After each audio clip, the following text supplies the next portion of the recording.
நம்ம நாட்டில் இன்னைக்கு நிறைய துறைகள் இருக்கு. பொதுவாக எடுத்துட்டோம்னா பொதுப்பணித்துறை, சுகாதாரத்துறை, நீதித்துறை, கல்வித்துறை, காவல்துறை, லஞ்ச ஒழிப்புத்துறை, வருமான வரித்துறை, இப்படின்னு அறைக்கு ஒரு துறை இருக்கு. இந்த எல்லா துறையிலையும் லஞ்சம் என்னும் கரை துறை மாதிரி அமர்ந்திருக்கு சார். இன்னைக்கு ஒரு குழந்தை பிறந்து அவன் மனுஷனாயி சாகுற வரைக்கும் அவன் வாழ்க்கையில லஞ்சம் விளையாடுது சார். ஒரு குழந்தை பிறந்து அது லேபர் ரூம்ல இருந்து வெளில வந்து அது வெளி உலகத்தை பார்க்கணும்னா அங்க லஞ்சம் கொடுத்தா சார் அந்த குழந்தை வெளில வர முடியுது. அதே குழந்தைக்கு பள்ளிக்கூடத்துல சேர்றதுக்கு வருமான வரி சான்றிதழோ சாதி சான்றிதழோ வேணும்னா சம்பந்தப்பட்ட அதிகாரிக்கு 100-150 தண்டம் போட்டாதான் சார் அந்த சான்றிதழே தாரான். அதே குழந்தை பெரியவனாயி ஒரு கல்லூரிக்கு படிக்க போகணும்னா டொனேஷன்ங்கிற பேர்ல லட்சக்கணக்கில் லஞ்சம் கொடுத்தாதான் சார் அந்த குழந்தைக்கு சீட்டே கிடைக்குது. அதே குழந்தை படிச்சு பெரியவனாயி ஒரு கவர்மெண்ட் வேலைக்கு போகணும்னா அங்கேயும் லட்சக்கணக்கில் லஞ்சம் கொடுத்தாதான் சார் அந்த குழந்தைக்கு கிடைக்குது வேலை. அதுல பரிதாபமான விஷயம் என்னன்னா அந்த மனுஷன் செத்து போயிட்டான்னா அவனுக்கு ஒரு டெத் சர்டிபிகேட் வாங்கணும்னா அதுக்கு லஞ்சம் கொடுக்கணும் சார். இது எப்படி இருக்கு தெரியுமா? இனிமேல் சாக போற பணம் செத்த பணத்துக்கிட்ட லஞ்சம் கேட்கிற மாதிரி இருக்கு சார். இப்படி செத்து பணமாய் வீழ வரைக்கும் பணம் பணம் அலையுது இந்த பிணங்களை போன்ற கடமை தவறும் அதிகாரிகள். இவங்களை பார்க்கும் எனக்கு கோபம் தான் சார் வருது. சபாஷ். எங்க ஊர்ல ட்ரைனேஜ் கட்டுறேன்னு லட்சக்கணக்கில் செலவு பண்ணி ட்ரைனேஜ் கட்டிக்கிட்டே இருக்கான். ஏயா ட்ரைனேஜ் கட்டுற இல்ல, ட்ரைனேஜ் கட்டினா அதுக்கு ஒரு மூடி போடியா? இப்படி மூடி போடாம இருக்கறனால மூடிய போடுறான். ஆனா சில பேர் அந்த மூடியை அட்டை போட்டுறானே, அதை தேடி கொண்டு போய் கடையில போய் வித்துறானே. ஒரு நல்ல அதிகாரினா என்ன பண்ணுவான்? மூடியை தேடிட்டு போனவனை பிடிச்சு ஜெயில போடணும். எத்தனை பேர் ஜெயில போட்டிருக்காங்க? ஏன்னா அதுக்கு பின்னாடியும் ஒரு அதிகாரி இருக்காங்கிறது தான் உண்மை சார். எங்க பக்கத்து ஊரு புதுக்கடை, பேரு தான் புதுக்கடை, ஆனா அங்க இருக்கிறது ஃபுல்லா சாக்கடை. அந்த சாக்கடையில எதுக்கு பஞ்சம் இல்லையோ கொசுக்களுக்கு மட்டும் பஞ்சமே இல்லை. அங்க கொசுக்கள் அதிகரிக்கிறதுனால அங்க ஊர் மக்களுக்கு பாதி பேருக்கு யானைக்கால் நோய் இருக்கு சார். யானைக்கால் நோய்னு நமக்கு சொல்லும்ப தெரியாது சார், அதை அனுபவிக்கிறவனுக்கு தான் அதோட கஷ்டம் புரியும். அவன் பேருந்துல ஏறினானா டிரைவர் ஏத்த மாட்டான், அப்படியே ஏறினா கூட பக்கத்துல ஒருத்தன் உட்கார மாட்டான். அந்த அளவுக்கு கேவலமா நினைக்கிறாங்க அந்த நோயாளிகளை. யாரால வந்துச்சு? ஒரு சாக்கடை போட்டு அதுக்கு ஒரு மூடி போட்டிருந்தா இந்த நிலைமை வந்திருக்குமா? எனக்கு இந்த அதிகாரியை பார்த்து தான் சார் கோபம் வருது. எல்லா அதிகாரிகளையும் குற்றம் சொல்றாங்களே, ஆனா நம்ம மாவட்டம் இந்த கன்னியாகுமரி மாவட்டத்திலேயே இருந்தார் ஒரு கலெக்டர் ககன்தீப் சிங் பேடி. அவங்கள அமெரிக்கால இன்னைக்கு கேத்ரீனா ரீட்டா இந்த புயலெல்லாம் வந்துடலாங்க. அப்ப நிவாரண பணி எப்படி கொடுக்குதுன்னு பயிற்சி கொடுக்கு இந்த பேடியை கூப்பிட்டு போனாங்க. அவர் அதிகாரி இல்லைங்க உங்களுக்கு? அவரெல்லாம் தெரியல உங்களுக்கு? ஐயா, அந்த ககன்தீப் சிங் பேடியையும் இப்ப மாட்டலாய் போனாரு சுனில் பாலிபால், இவங்க காலத்தோடு நான் வணங்குறேயா, தலை வணங்குறேன். நான் சொல்றது எல்லா அதிகாரியும் இல்ல, கடமை தவற சில அதிகாரிகளை மட்டும்தான். ரோட்ல கேபிள் குழி தோன்றாங்கல்ல, அது கேபிள் குழி இல்ல, அப்பாவி மக்களோட உயிரை வாங்குற மரண குழிங்க. ஏன் தெரியுமா? சமீபத்துல என் கூட படிச்ச நண்பன் இறந்து போனான். ஏன் தெரியுமா? அவன் பைக்ல போய்கிட்டு இருந்தப்போ எதிர்த்தாப்புல ஒரு பஸ் வந்துச்சு. அந்த பஸ்ஸுக்கு சைடு விடுறதுக்காக காலை ஊடினான். ஆனா பக்கத்துல குழிதான் கிடந்துச்சு. கால் தவறி ரோட்ல விழுந்தான். பின்னாடி வந்த பஸ் அவன் தலையில ஏறி இறங்கிச்சு சார். அவ்வளவு பரிதாபமா இறந்தான். அன்னைக்கு மத்தியானம் எடுத்துட்டு போன என் நண்பனோட உடம்ப அடுத்த நாள் 12 மணி ஆன பிறகு கூட போஸ்ட்மார்ட்டம் பண்ணி கொடுக்கல. என்னோட நண்பர்கள் கெஞ்சாத குறைய கெஞ்சி அந்த உடம்ப போஸ்ட்மார்ட்டம் பண்ணான். எப்படி பண்ணான் தெரியுமா? அத்தனை நண்பர்களோட மத்தியில அவன் உடம்ப போட்டு குத்தி கிழிச்சு போஸ்ட்மார்ட்டம் பண்ணி கொடுத்தான். இவன் பத்த பிள்ளைனா பப்ளிக்கா போட்டு போஸ்ட்மார்ட்டம் பண்ணுவானா? இப்படிப்பட்ட கடமை தவறு அதிகாரிகளை பார்த்தா கோபம் சார் எனக்கு வருது. பேங்க்ல லோன் கொடுக்குறாங்க. நானும் இப்போ BA ஃபைனல் இயர் பண்ணிட்டு இருக்கேன். நான் ஒரு ஏழை மாணவிங்கிறதுனால எனக்கு லோன் கொடுக்க மாட்டேங்க சார். அந்த வங்கி அதிகாரிகள்ட்ட நான் ஒண்ணு கேட்கிறேன், ஏழையா பணக்காரனான்னு பார்க்காத, பணத்தை கட்டுவானான்னு மட்டும் பாரு. எத்தனையோ ஏழைகள் முறையா படிச்சு ஒழுங்கா வட்டியை கட்டுறான். ஆனா எத்தனையோ பணக்காரன் முதலும் கட்டாம வட்டியும் கட்டாம அம்பான்னு விட்டுட்டு போறான் சார். தகுதியை மட்டும் பாரு, பணத்தை பார்க்காத. அருமையான சிந்தனைக்குரிய கேள்வி. இது உண்மையிலே ஒரு விழிப்புணர்ச்சி ஏற்படுத்துற விஷயம். வங்கி அதிகாரிகள் அவன் ஏழையா பணக்காரன் என்பது கணக்கு அல்ல. கட்டக்கூடிய தகுதி அவனுக்கு இருக்குதா, கட்டுறானா இல்லையான்னு பார்க்கணும். அற்புதமானது. ஓகே. அப்புறம் குழந்தையும் தெய்வமும் குணத்தால் ஒன்றுன்னு சொல்லுவாங்க.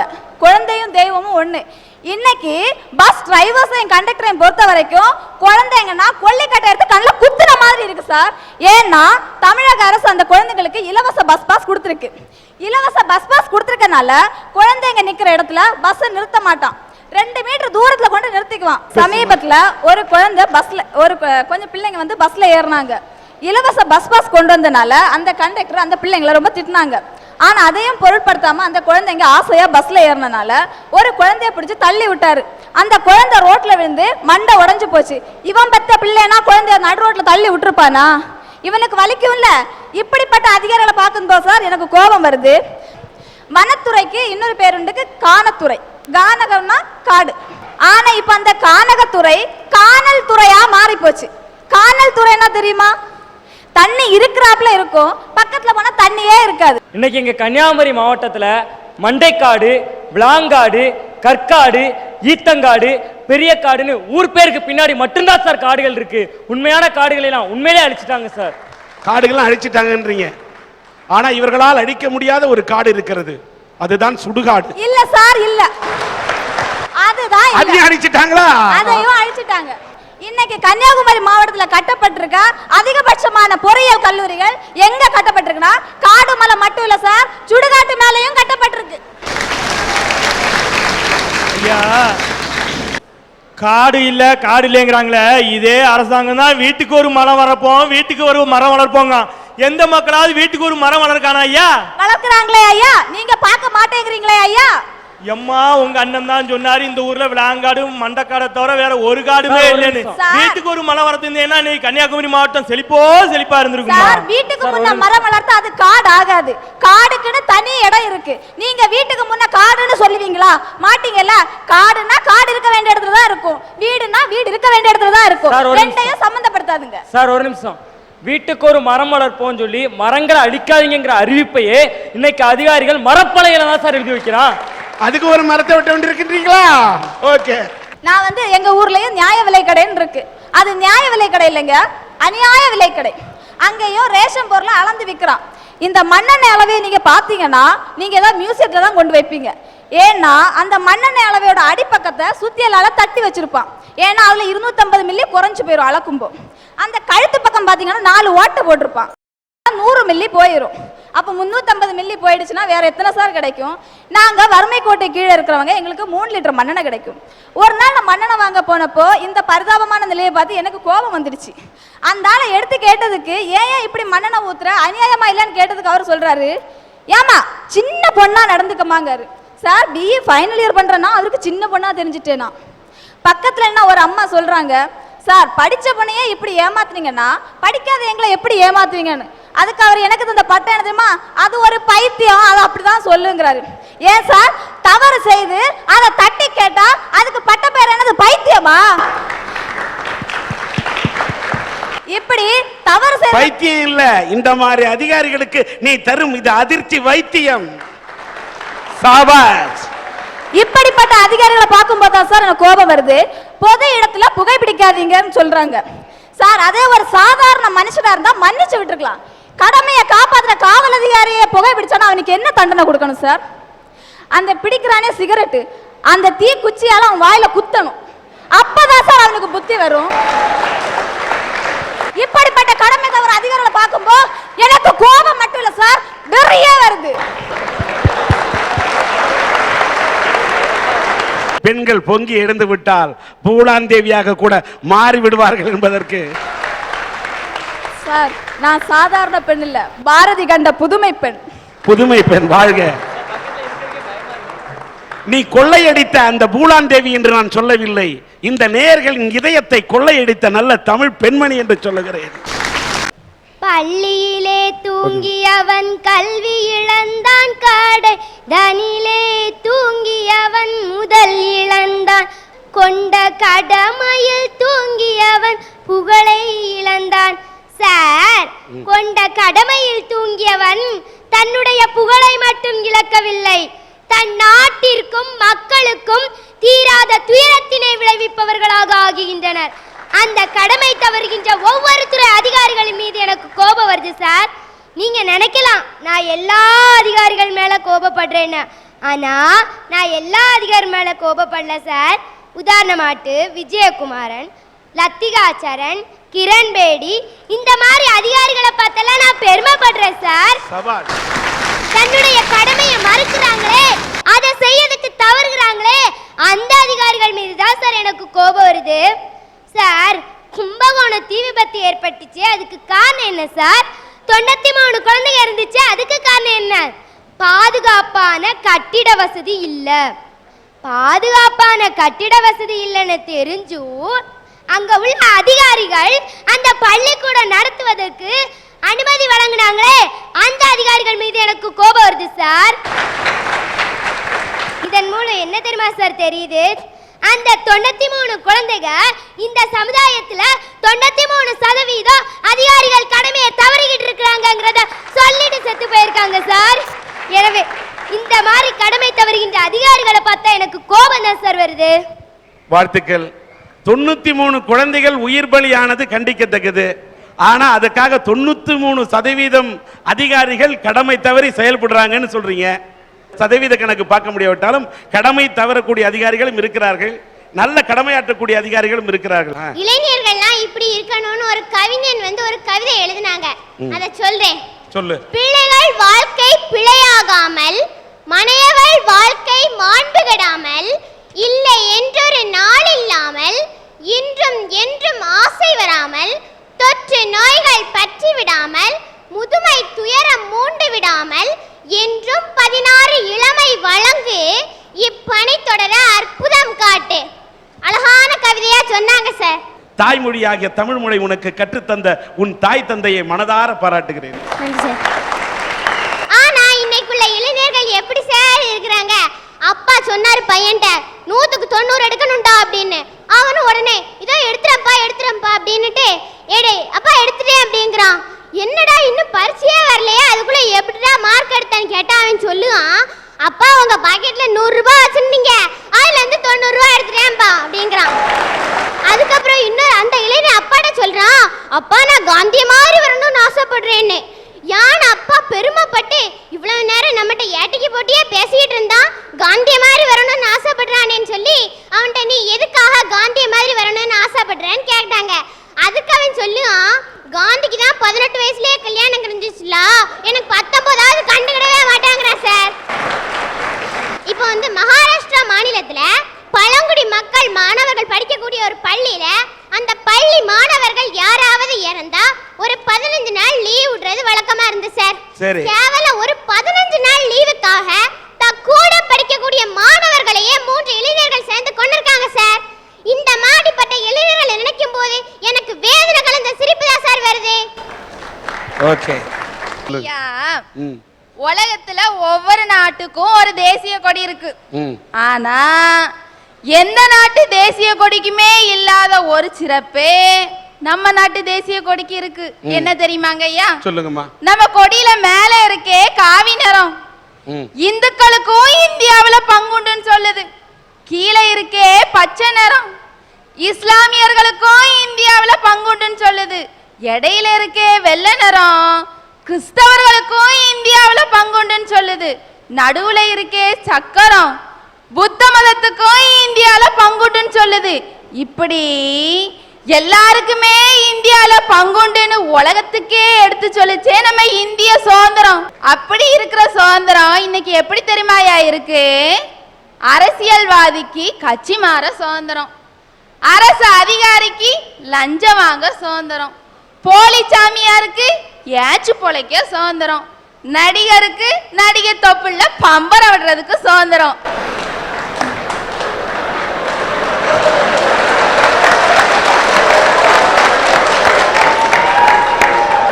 நான் கேட்கிறேன், பம்பரம் விடுறாங்க, ஆம்பளை சுடுறாங்க, பாக்குறதுக்கு உங்களுக்கு சுதந்திரம் இருக்கிறதுனால தானே அவனுக்கு விடுறதுக்கு சுதந்திரம் வந்தது.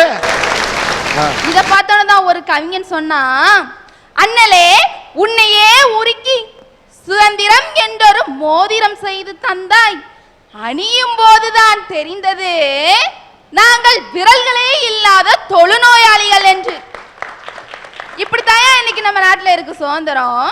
ஐயா, 1947ல வாங்கின சுதந்திரத்தை AK-47ல பாதுகாப்பா கொண்டாடுறோமே, இத நினைச்சாதான் எனக்கு சிரிப்பு வருது. இன்னைக்கு இந்தியாவில் நடக்கக்கூடிய 75% பிரச்சனைகளுக்கு காரணம் இந்த கடமை தவறக்கூடிய ஒரு சில அதிகாரிகள் ஐயா. நம்ம நாட்டோட வளர்ச்சி விகிதம் பெருகிட்டு போகுதோ இல்லையோ, இந்த அதிகாரிகளோட சொத்து மதிப்பு பெருகிக்கிட்டே போகுது. நம்ம நாட்டில் உள்ள ரொம்ப பெரிய கொடுமை ஜாதி கொடுமை.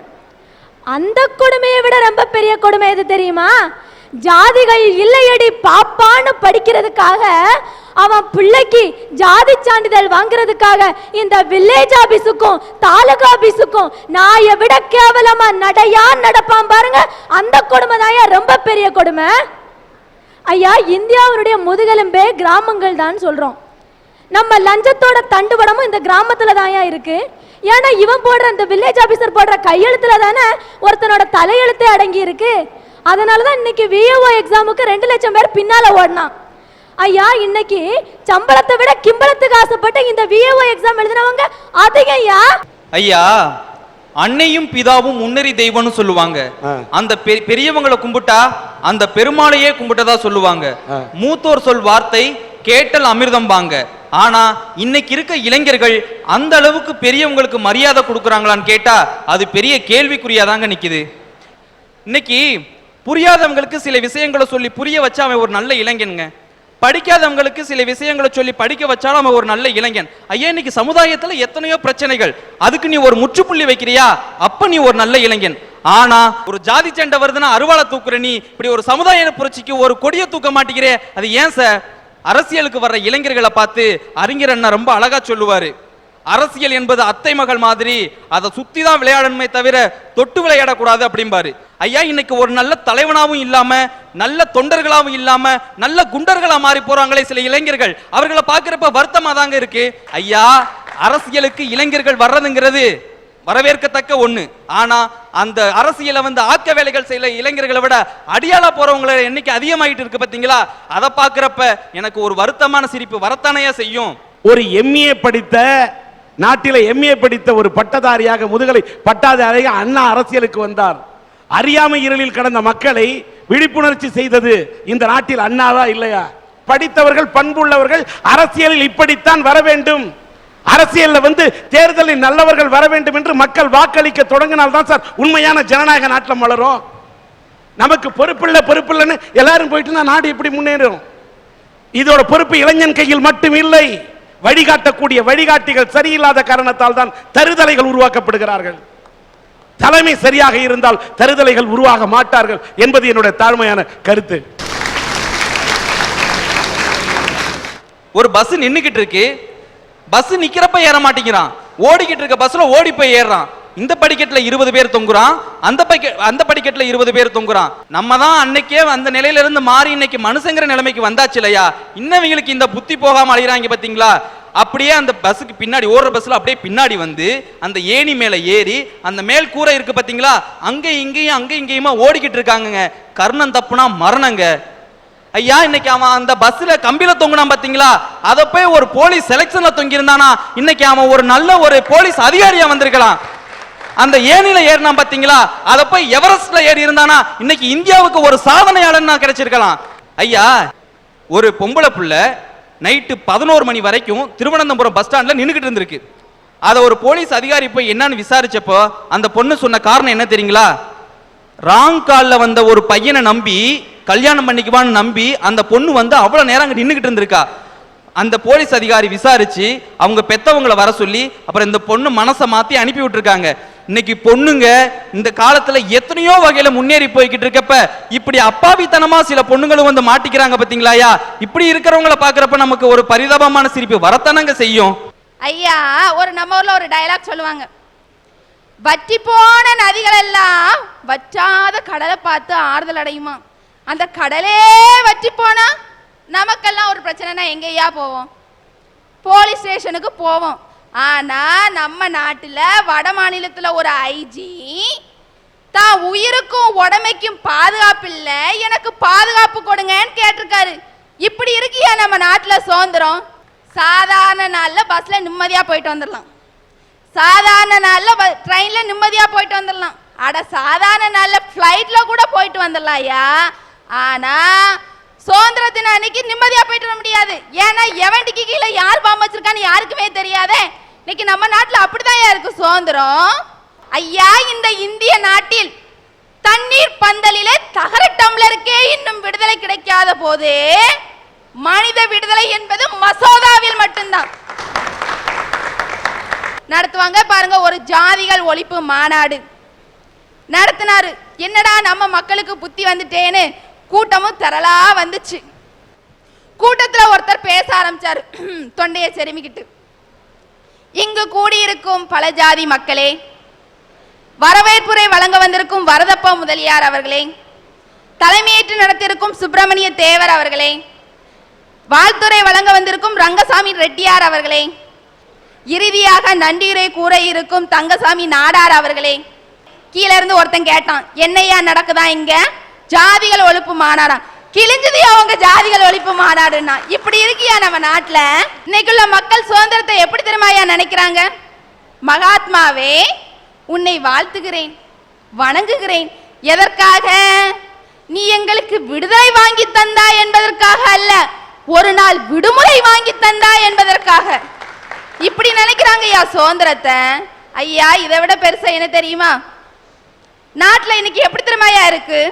நண்பர்களே, மனித நேயத்துக்கு கற்பத்தடை செய்துவிட்டு வகுப்புவாத பண்டிகளை குட்டி போட்டு குவித்துக் கொண்டிருக்கும் நம் சிந்தனையின் சீல் நாற்றத்தில் உலகமே முகம் சுளித்துக் கொண்டிருக்கிறது. இதுதான் இன்னைக்கு நம்ம நாட்டுல நிலைமை. ஏன் தெரியுமாயா எனக்கு வேடிக்கையா இருக்கு நம்ம சுதந்திரத்தை பார்த்தா? அன்று அகிம்சை தந்த இந்தியாவை இன்று ஆயுதம் காக்கிறது. இதுதான் இன்னைக்கு நம்ம நாட்டுல நிலைமை.